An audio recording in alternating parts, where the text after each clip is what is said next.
live in an amazing universe. Have you ever wondered why it exists? Why does anything at all exist? Gottfried Leibniz wrote, "The first question which should rightly be asked is, why is there something rather than nothing?" He came to the conclusion that the explanation is found in God. But is this reasonable? Everything that exists has an explanation of its existence. If the universe has an explanation of its existence, that explanation is God. The universe exists. From these, it follows logically that the explanation of the universe's existence is God. The logic of this argument is airtight. If the three premises are true, the conclusion is unavoidable. But are they more plausibly true than false? The third premise is undeniable for anyone seeking truth. But what about the first premise? Why not say, the universe is just there, and that's all?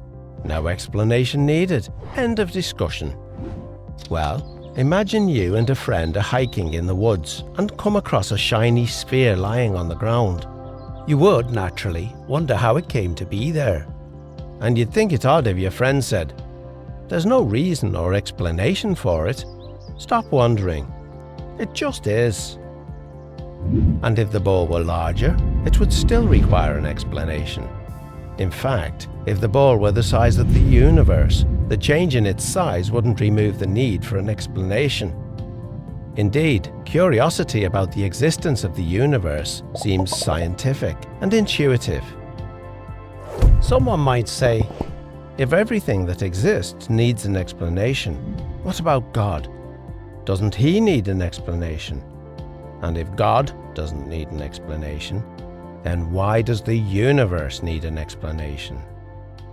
To address this, Leibniz makes a key distinction between things that exist necessarily and things that exist contingently.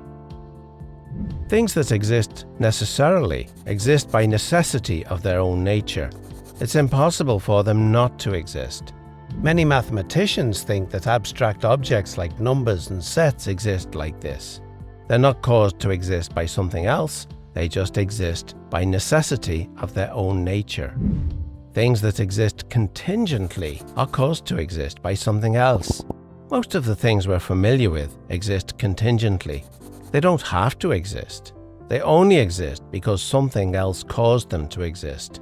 If your parents had never met, you wouldn't exist.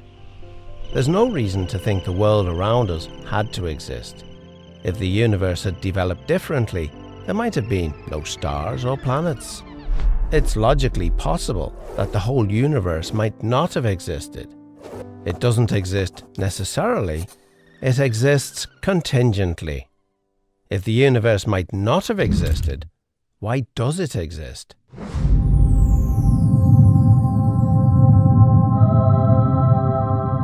The only adequate explanation for the existence of a contingent universe is that its existence rests on a non-contingent being, something that cannot not exist because of the necessity of its own nature. It would exist no matter what.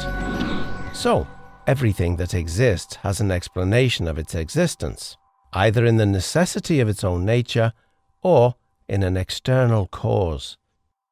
But what about our second premise? Is it reasonable to call the explanation of the universe God? Well, what is the universe? It's all of space-time reality, including all matter and energy. It follows that if the universe has a cause of its existence, that cause cannot be part of the universe.